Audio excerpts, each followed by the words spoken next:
The heavy mahogany doors of the master suite at the Han estate didn't creak. They groaned as if the very wood was exhausted by the atmosphere of death and stagnant rage lingering within. Inside, the air smelled of expensive cologne, antiseptic, and the sour tang of unwashed skin. Ji-hoon Han, a man whose name used to make the port docks of Busan go silent in terror, lay motionless on a bed of silk and ivory.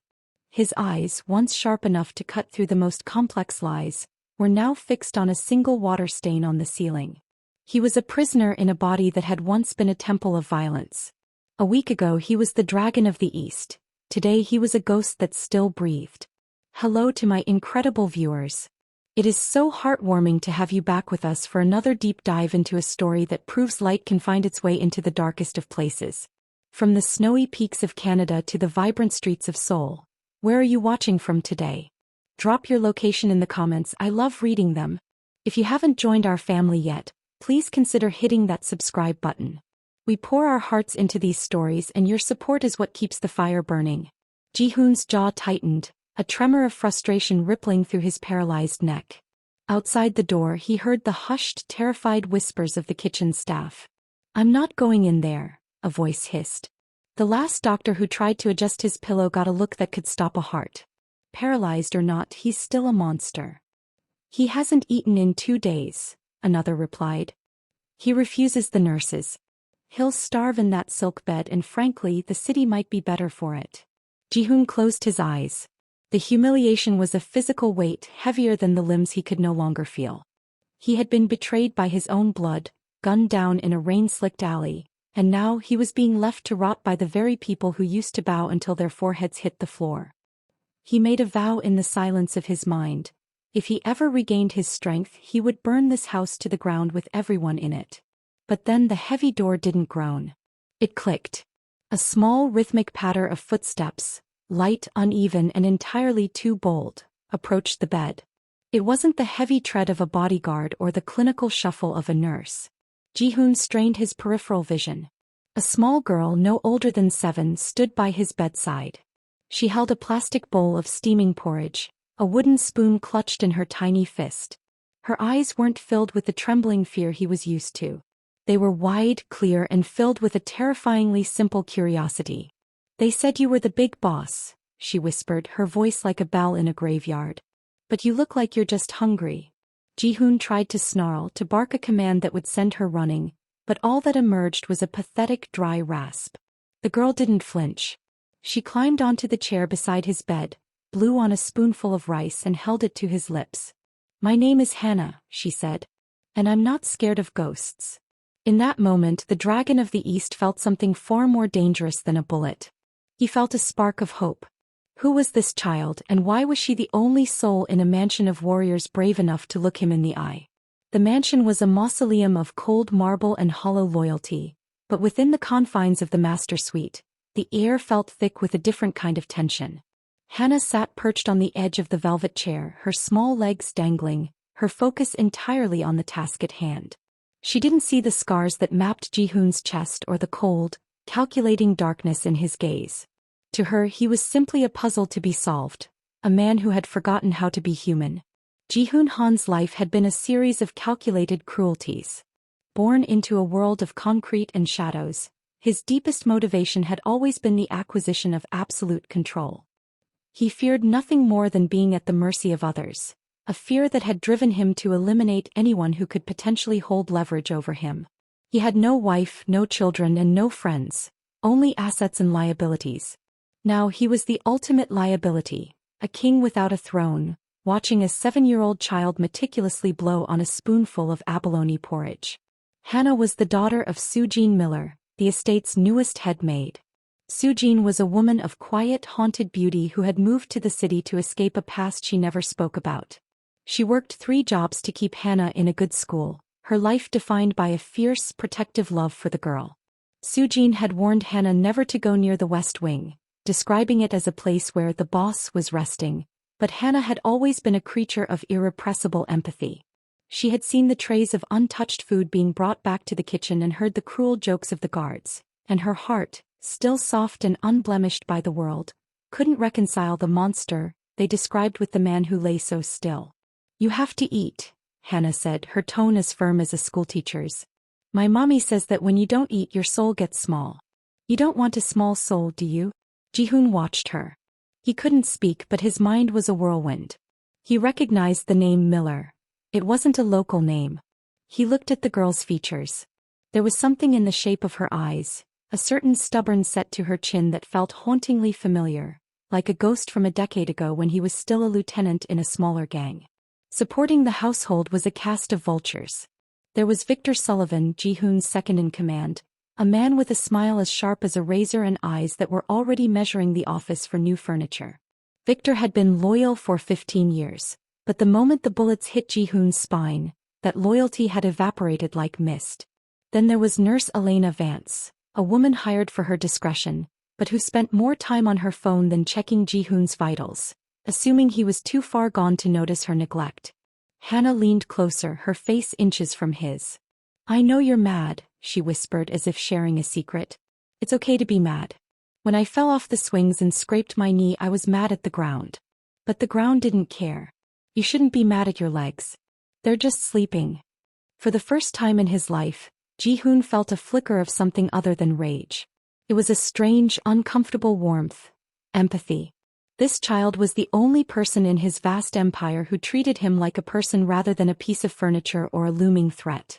In the hallway, the heavy footsteps of Victor Sullivan approached. Hannah didn't flinch, but Ji-hoon's eyes darted to the door, a silent warning. Victor entered, his tailored suit impeccable, his presence an insult to the stagnant air of the room. He stopped short, seeing the maid's daughter feeding the man he had already written off as dead. What is this?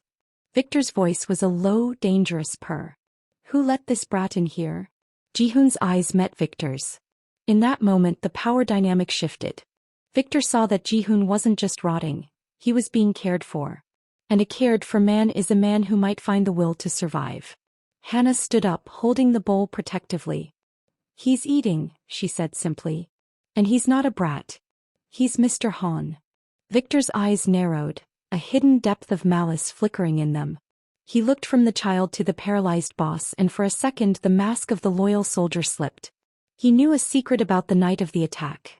A secret that involved a phone call and a leaked location. And he realized that this little girl might just be the one thing he couldn't control in his play for the crown. The tension in the room was a living thing, thick and suffocating. Victor Sullivan took a step toward Hannah, his shadow stretching across the bed like a predatory bird. He reached out to grab the child's arm, his face twisted into a mask of feigned authority. This isn't a playground, kid. Get out before I have the security team toss you and your mother into the street.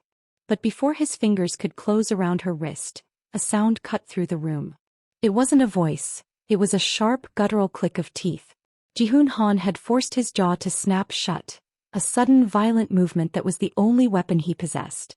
His eyes were wide, burning with a lethal intensity that made Victor instinctively recoil. It was the look of a wolf trapped in a cage, still capable of tearing a throat out if given an inch. Victor. The name didn't come from Ji-hoon. It came from the doorway. Sujin Miller stood there, her face pale, her hands trembling as she clutched a laundry basket. She rushed into the room, pulling Hannah behind her. I'm so sorry, Mr. Sullivan. She wandered off. It won't happen again. Victor straightened his tie, his eyes lingering on Sujin with a look that made Ji-hoon's blood boil. See that it doesn't, Miller. The boss needs rest. Not the company of servants' brats. As Victor strode out of the room, he intentionally bumped Sujin's shoulder, a petty display of dominance. Once the door closed, Sujin turned to her daughter, her voice a frantic whisper. Hannah, what were you thinking? We could lose everything. But Mommy, he was hungry, Hannah insisted, her lower lip trembling. Nobody was helping him. He's all alone. Sujin looked at Ji-hoon. For a fleeting second their eyes met. In that moment, a silent recognition passed between them, a fragment of a memory from a decade ago. 10 years ago, Sujin hadn't been a maid.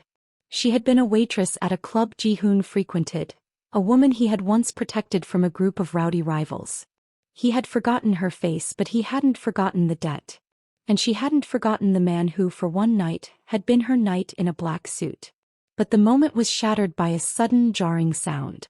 Ji-hoon's bedside monitor began to wail. A red light flashed on the wall, the emergency alert. Within seconds the room was flooded with men in dark suits. These weren't doctors. They were Victor's personal security detail. "What happened?" one of them shouted, shoving Sujin aside. "The boss's vitals are spiking." Nurse Elena Vance rushed in looking panicked.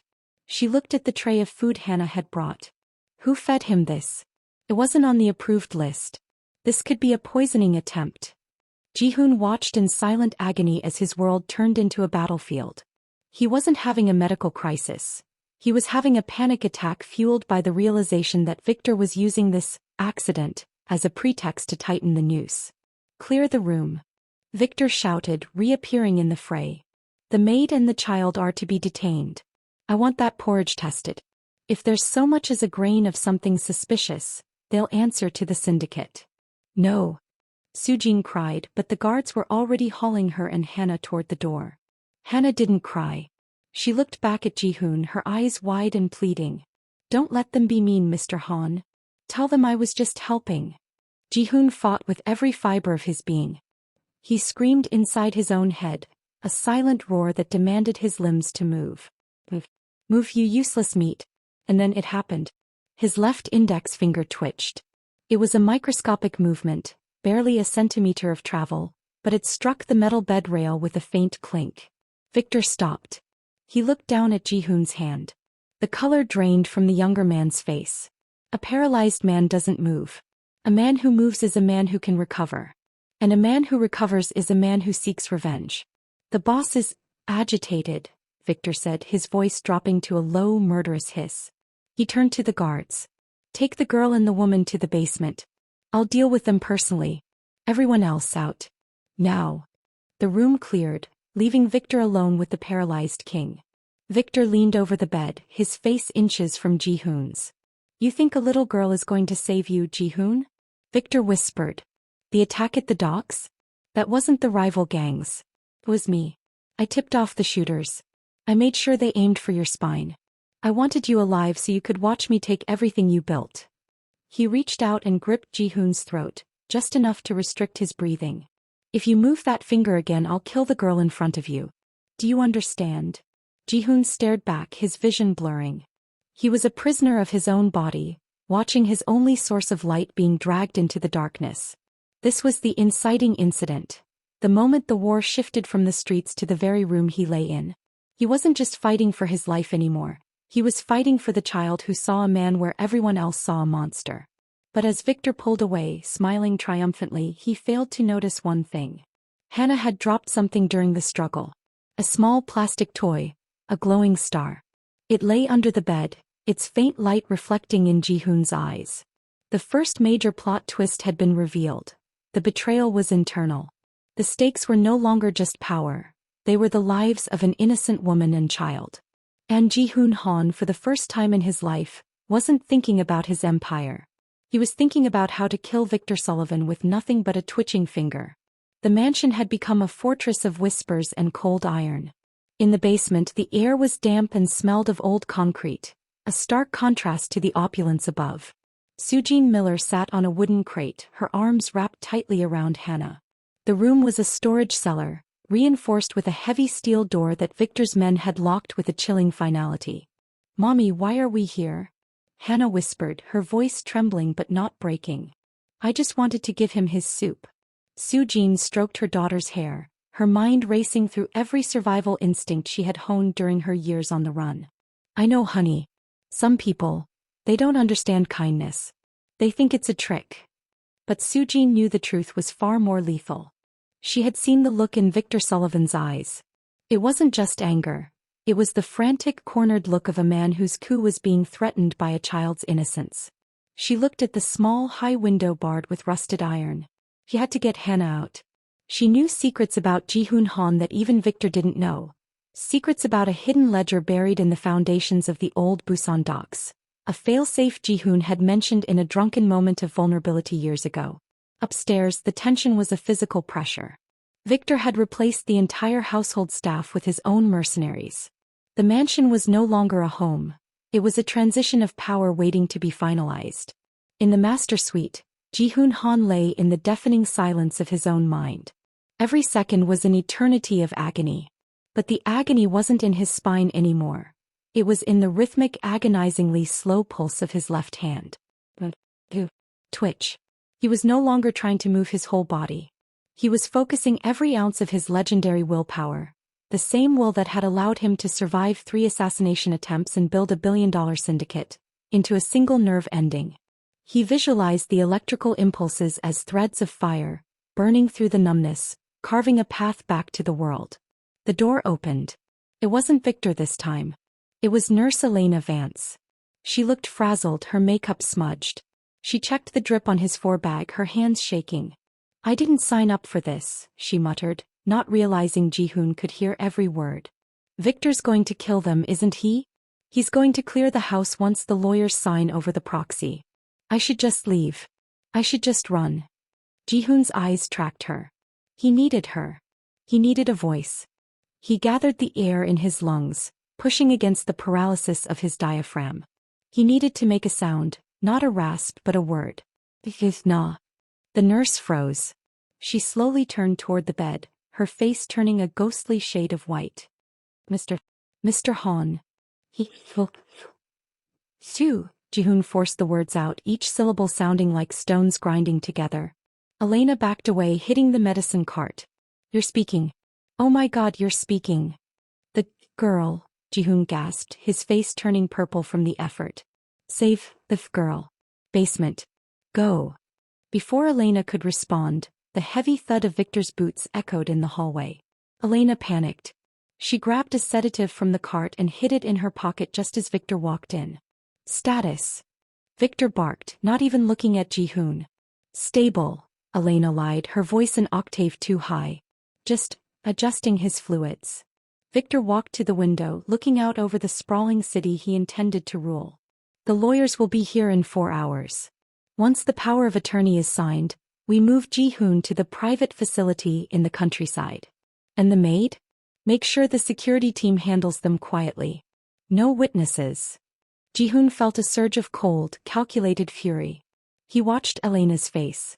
He saw the conflict in her eyes, the fear of Victor versus the residual scrap of her medical ethics. "I'll go check on the preparation," Elena said, scurrying out of the room. The tension escalated as the clock ticked toward the 4-hour mark. In the basement, Soo-jin had managed to loosen a brick near the floor, revealing a hidden compartment she had discovered weeks ago while cleaning. Inside was a burner phone, left behind by a previous guard, perhaps. With trembling fingers, she dialed a number she had memorized a decade ago. It wasn't the police. The police were in Victor's pocket. It was the only man Ji-hoon had ever truly respected. A retired enforcer named Silas Thorne who lived in the mountains. "Silas," Soo-jin whispered into the phone. "The dragon is falling. And he's taking my daughter with him." Back in the bedroom, Victor was going through Ji-hoon's wall safe, tossing papers aside. He was arrogant, convinced that the paralyzed man was nothing more than a spectator to his own demise. He didn't notice that Ji-hoon's left hand was no longer just twitching. His fingers were slowly curling, gripping the silk sheet. The romantic subplot began to weave its way through the darkness. As Elena hurried through the corridors, she ran into a young guard named Leo, someone she had shared a few quiet coffees with in the kitchen. Leo was young, idealistic, and clearly uncomfortable with the orders to handle the maid and child. "Leo," Elena whispered, pulling him into a closet. "He's waking up. Ji-hoon. He spoke to me." Leo's eyes widened. "If Victor finds out, he'll kill everyone in this wing. We have to help them," Elena said, her voice filled with a desperate, growing attraction to the courage she saw flickering in Leo. "If we help the dragon, we might live. If we stay with Victor, we're just loose ends." They shared a look of terrifying clarity. Through adversity, an alliance was born. Leo handed Elena his backup keycard. "Get to the basement. I'll stall the lawyers." The air was thick with the scent of an impending explosion. The powerful forces were converging. Silas Thorne was descending from the mountains, an internal rebellion was brewing in the kitchen, and in the center of it all, a paralyzed man was clawing his way back from the grave, fueled by the memory of a little girl who told him his soul wasn't small. The grandfather clock in the grand foyer chimed 3 times, the sound echoing through the mansion like a death knell. In the master suite, The air was static with the scent of ozone and the heavy, expensive musk of Victor's hubris. He had the documents spread out on Ji-hoon's chest. A legal mockery, a transfer of all syndicate assets and private holdings to a shell corporation controlled by Victor himself. Just a thumbprint, Ji-hoon, Victor sneered, pulling an ink pad from his pocket. The lawyers are in the parlor. They don't care if you're a vegetable as long as the print is clear. Once this is done, the dragon officially retires to a very quiet, very deep grave. Ji-hoon stared at the ceiling, but his mind was elsewhere. He was focused on the pressure in his left wrist. The game-changing twist wasn't just his recovery. It was the realization of why he had been attacked. You think you're so clever, Victor. Ji-hoon's voice emerged stronger this time, a low vibration that seemed to come from the floorboards themselves. Victor froze, the ink pad slipping from his fingers. He stared at Ji-hoon, his eyes bulging. You're still talking? I remembered, Ji-hoon said, his eyes finally shifting to meet Victor's. The night at the docks. I didn't just see the shooters. I saw the car that picked them up. It wasn't yours, Victor. It belonged to the Ministry of Justice. The revelation hit the room like a physical blow. Victor's face went from pale to a sickly mottled red. The betrayal wasn't just a power grab by a greedy subordinate. It was a state-sanctioned execution. Victor wasn't the mastermind. He was the puppet of the very government Ji-hoon had been paying off for years. They offered me a deal. Victor screamed, his composure shattering. They wanted you gone so they could clean up the city's image before the elections. I was just the tool. You were the fool, Ji-hoon corrected. Because they'll never let a traitor live to see the inauguration. But the revelation deepened.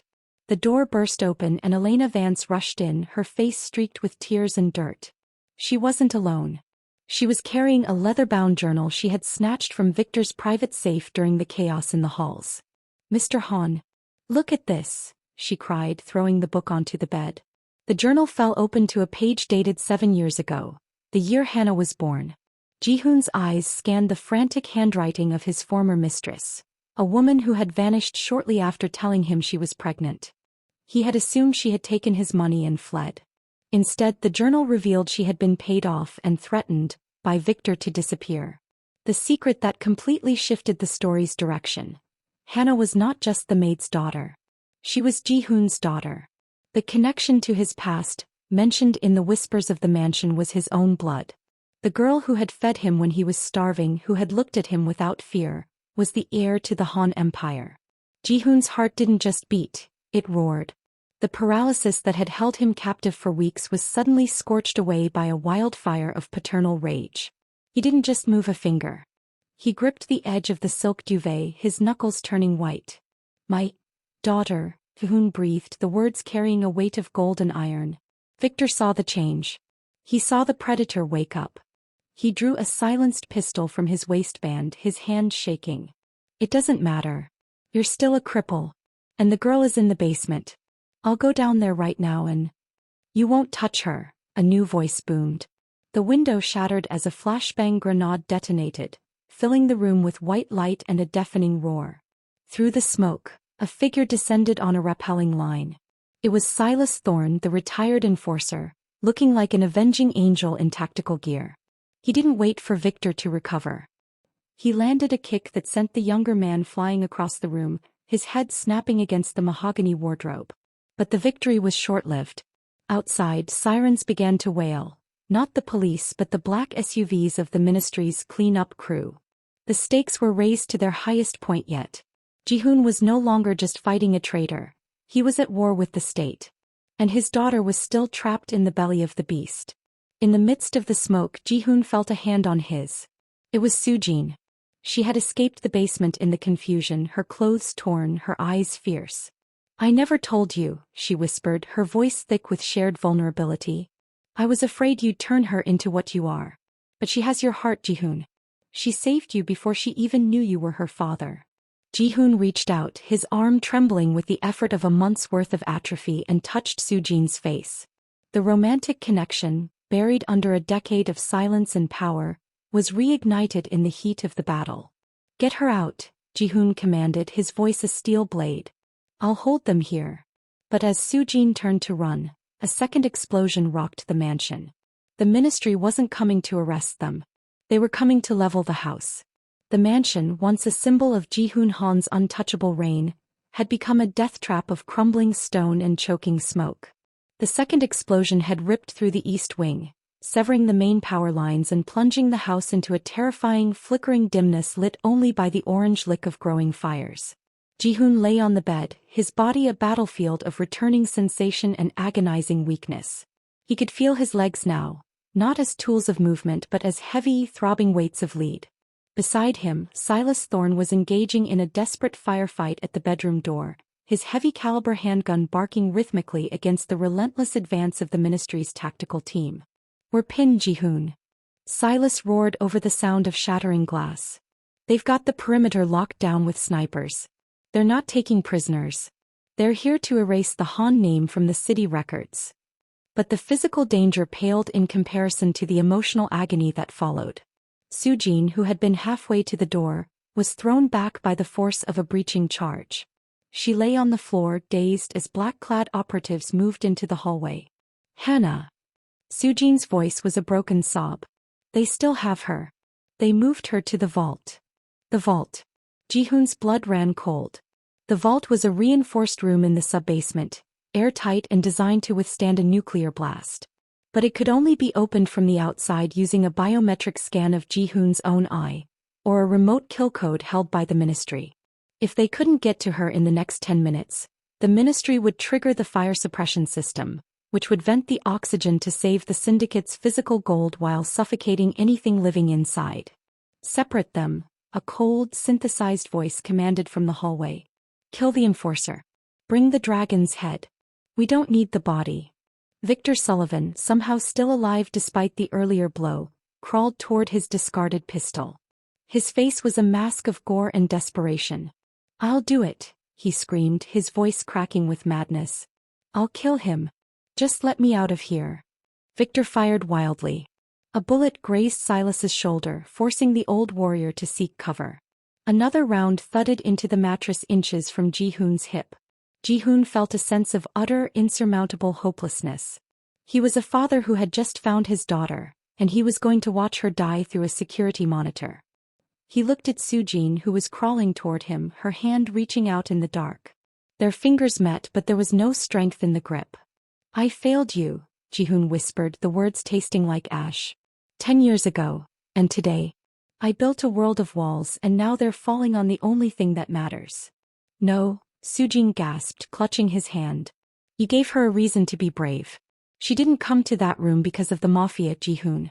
She came because she loved the man she thought you were." The separation was literal and agonizing. A tactical team managed to throw a localized EMP device into the room, killing the lights and the electronic locks. In the sudden absolute darkness, Ji-hoon heard the sound of Soo-jin being dragged away, her screams echoing down the hall as the Ministry operatives prioritized capturing the witness before the house came down. "Soo-jin." "No." Ji-hoon roared, but his body betrayed him. He tried to roll off the bed, but he tumbled onto the floor, a heap of useless muscle and silk. He lay there in the dust, the cold marble against his cheek, listening to the crackle of flames and the distant, muffled cries of his daughter calling for him from the depths of the earth. He was the dragon and he was dying in the dirt, unable to even lift his head to see his enemies. The situation was hopeless. The romantic interest was gone, the daughter was facing a slow death in a steel box, and the men who had spent their lives fearing him were now laughing as they stepped over his broken form. This was the darkest hour of Ji-hoon Han. He wasn't a boss. He wasn't a legend.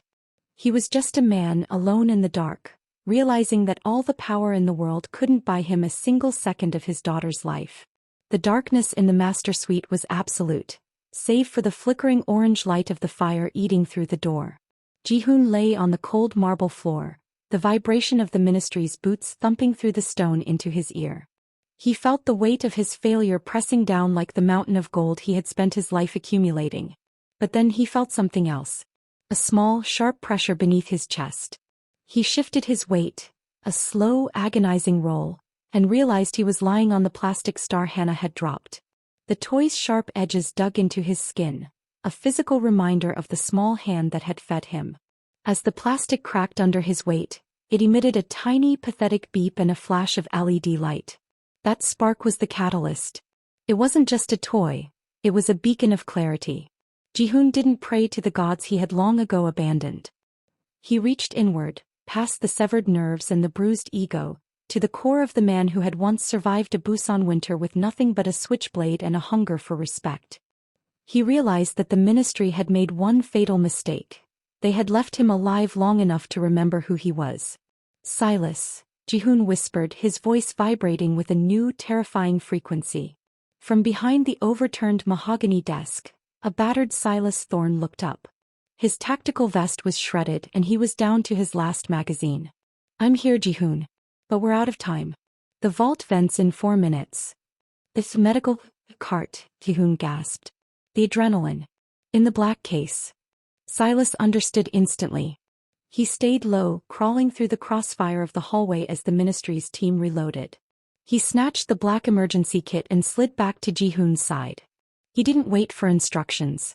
He jammed the long needle of pure epinephrine directly into Ji-hoon's thigh. The effect was a violent chemical resurrection. Ji-hoon's heart hammered against his ribs like a trapped bird. The paralysis didn't vanish, but the adrenaline forced his nervous system to bypass the damage, if only for a few desperate minutes. With a roar of pure, paternal agony, Ji-hoon Han pushed himself up. He didn't stand perfectly, but he stood. He was a broken king on trembling legs, but he was vertical. "Give me your gun," Ji-hoon commanded. "You can't even hold your balance, boss," Silas argued, though his eyes shone with a sudden fierce hope. "I don't need balance," Ji-hoon spat, his eyes glowing with the violet gold fire he had inherited from his daughter.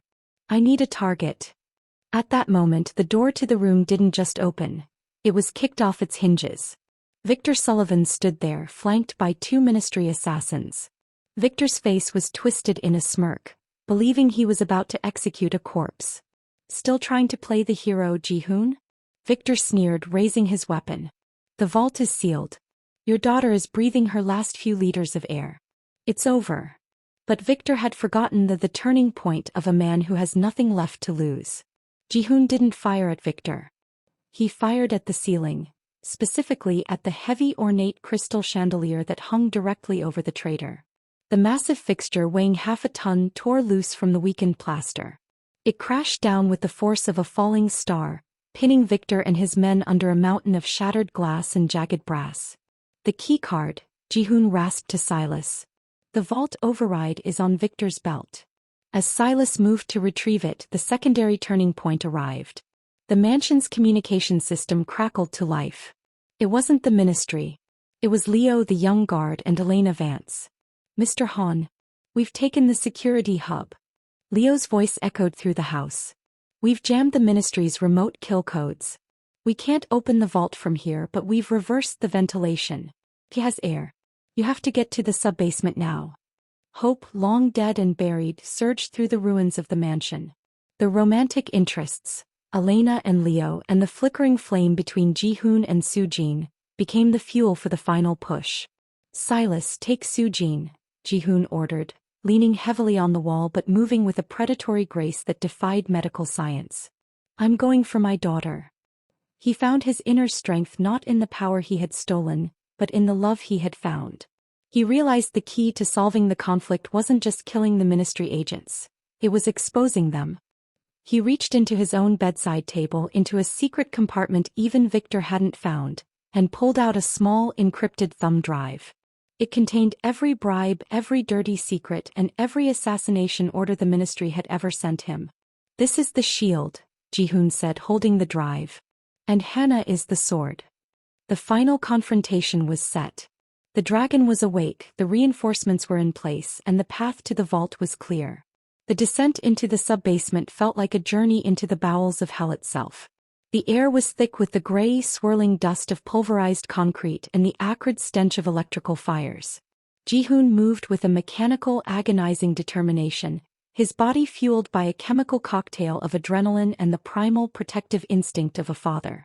Every step was a battle against gravity, his legs threatening to give way with every stride, but he kept his hand pressed against the cold stone wall, dragging himself toward the vault. Standing between him and the steel door was the final obstacle, Agent Marcus Sterling, the ministry's lead cleaner. He was a man of cold angles and soulless efficiency, flanked by 4 elite operatives in full tactical gear. They stood in the flickering emergency lights, their gas masks making them look like insects from a nightmare. "The dragon finally walks," Sterling said, his voice distorted by his respirator. "A medical miracle. Unfortunately, it's a temporary one. Hand over the drive, Han. If you do, we might let the child out before we incinerate the floor." "You've already lost, Sterling," Ji-hoon said, his voice a low, terrifying rumble that echoed in the confined space. "My men have the security hub. The data on this drive is already being uploaded to every major news outlet in Asia via a dead man's switch. You kill me, you kill the ministry's future." It was a bluff. The upload would take another 10 minutes, but it was the most dangerous gamble of Ji-hoon's life. Sterling hesitated, his finger tensing on the trigger of his submachine gun. In that split second of doubt, the most surprising twist of the night occurred. The heavy steel vault door didn't wait to be opened. It groaned, the massive internal bolts shrieking as they were forced back from the inside. Hannah had not been sitting idly in the dark. Throughout the years she had watched her mother clean the mansion, including the secret shiny door in the basement. She had remembered her mother once showing her a manual override lever hidden behind a false panel, a safety feature for the staff in case of a lockdown. With the strength of a child who refused to be a victim, she had hung her entire weight on that lever until the hydraulic seal hissed. As the door swung open, a blinding white light spilled out from the vault's interior.